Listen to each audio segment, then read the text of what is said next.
Hello student, welcome back to Chemistry Chrome YouTube channel. Today we will discuss about the ionization energy and hydration enthalpy of alkali earth metals. Previous lectures में आपने electronic configuration क्या होता है इसको जाना, atomic and ionic radius को जाना and physical properties को जाना। आज के इस लेक्चर में हम आयनाइजेशन एनर्जी और हाइड्रेशन एंथैल्पी की बात करेंगे।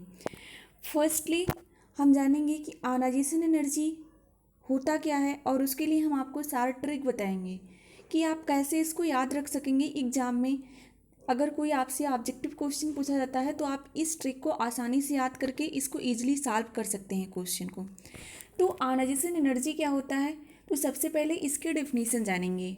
आयनाइजेशन एनर्जी की डेफिनेशन कहती है कि the amount of energy required to remove an electron from an isolated gaseous atoms, यानी कोई एक आइसोलेटेड गैसियस एटम्स होगा, उस आइसोलेटेड गैसियस एटम के आउटर मोस्ट सेल से एक इलेक्ट्रॉन निकालने के लिए हमें जो भी एनर्जी की रिक्वायर्ड होगी वही उसकी आयोनाइजेशन एनर्जी होगी।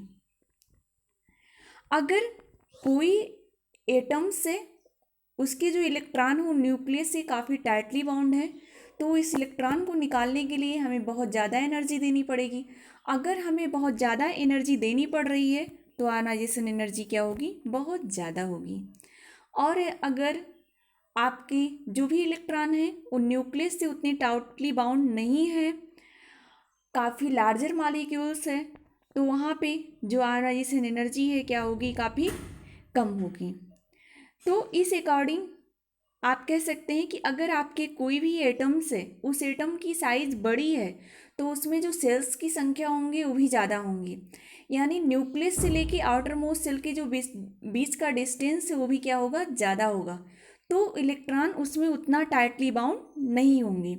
अगर कोई एटम स्मॉल साइज का है तो उसमें जो सेल्स की संख्या होगी वो भी कम होगी, इलेक्ट्रॉन न्यूक्लियस के काफ़ी नज़दीक होंगे और टाइटली बाउंड होंगे, वहाँ से इलेक्ट्रॉन उतना ईजिली नहीं निकाल सकते हैं, तो उस केस में आयोनाइजेशन एनर्जी ज़्यादा होगी। तो इसके लिए आप एक सिंपल शॉर्ट ट्रिक याद रखेंगे। एटॉमिक रेडियस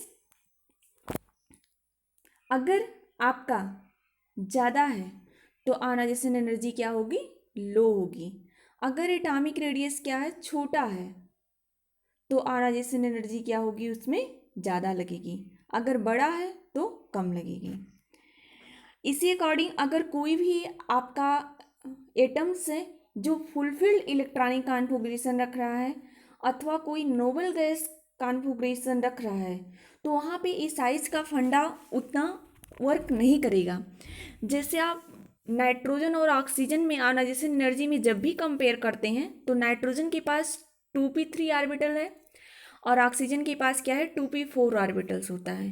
तो 2p4 में से इलेक्ट्रॉन ईजिली निकाल सकते हैं, लेकिन जो नाइट्रोजन का 2p3 ऑर्बिटल्स है उसमें से इलेक्ट्रॉन ईजिली नहीं निकाला जा सकता, क्योंकि वो हाफ फिल्ड है, वो half filled stable electronic configuration रख रहा है।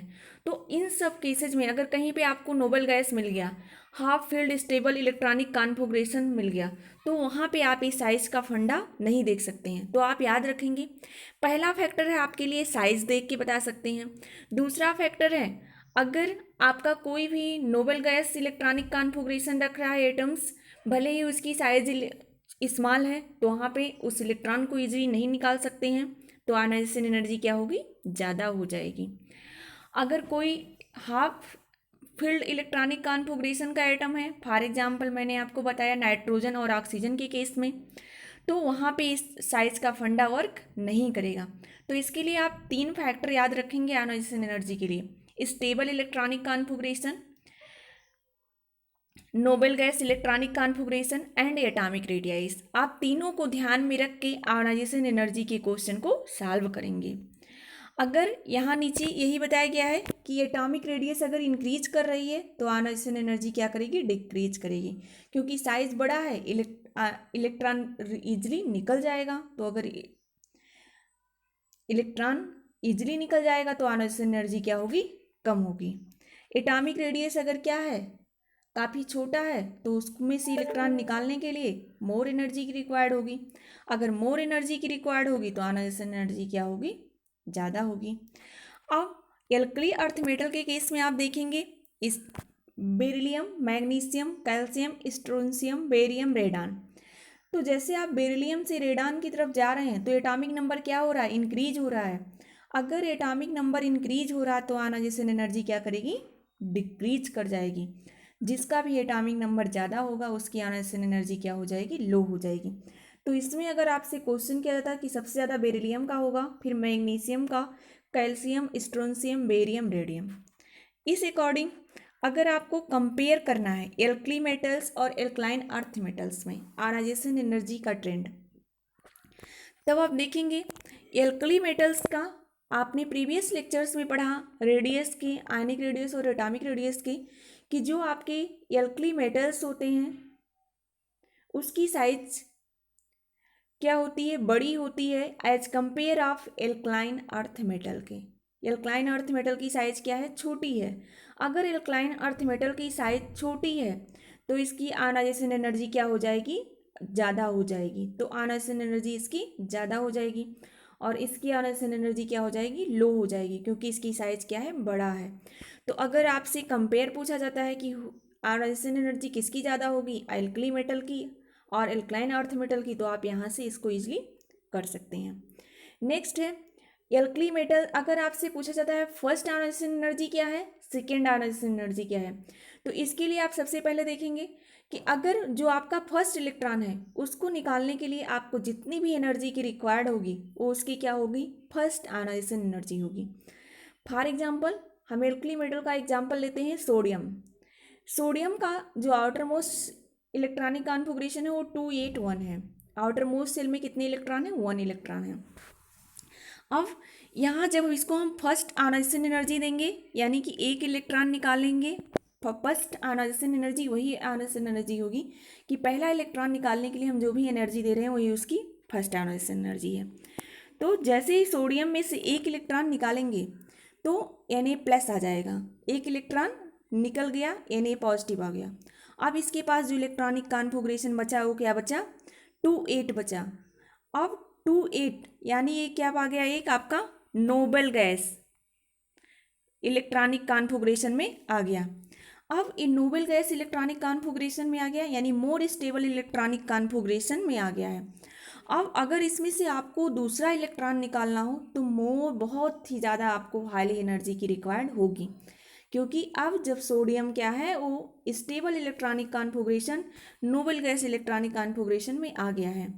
तो अब सेकेंड इलेक्ट्रॉन निकालने के लिए आपको जो भी एनर्जी की रिक्वायर्ड हो रही है वो क्या हो रही है, सेकेंड आयोनाइजेशन एनर्जी लग रही है। अब इस सोडियम के केस में अगर आप देख रहे हैं तो फर्स्ट आयोनाइजेशन एनर्जी उतनी ज़्यादा नहीं थी जितनी ज़्यादा हमें सेकेंड आयोनाइजेशन एनर्जी देना होता है। तो एल्कली अर्थ मेटल के केस में अगर आप देखेंगे तो आयोनाइजेशन एनर्जी, सेकेंड वाली आयोनाइजेशन एनर्जी क्या है, ज़्यादा है देन फर्स्ट आयोनाइजेशन एनर्जी की।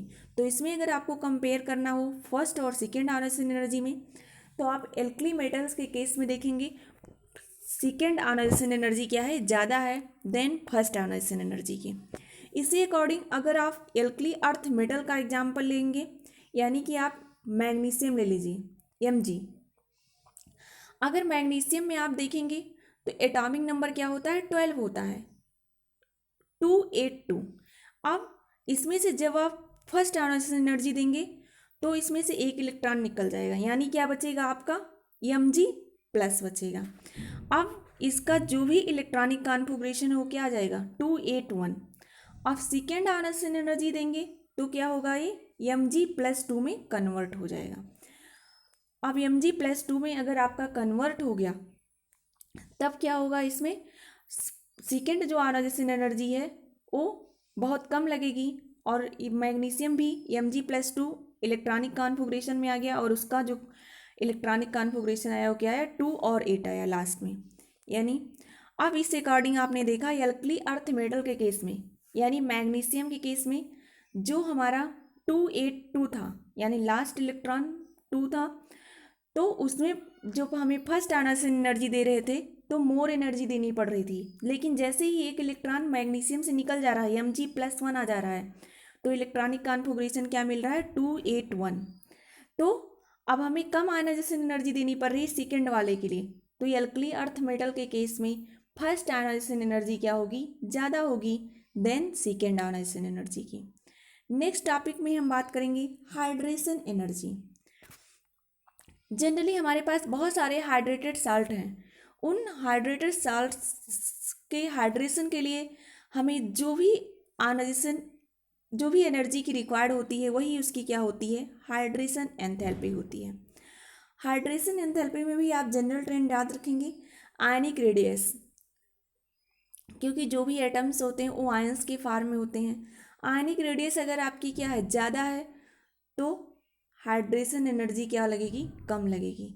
अगर आपकी हाइड्रेशन एनर्जी आयनिक रेडियस क्या है, कम है, तो आपकी हाइड्रेशन एनर्जी क्या होगी, ज़्यादा होगी। तो आप यहाँ से इस पॉइंट को याद रखेंगे।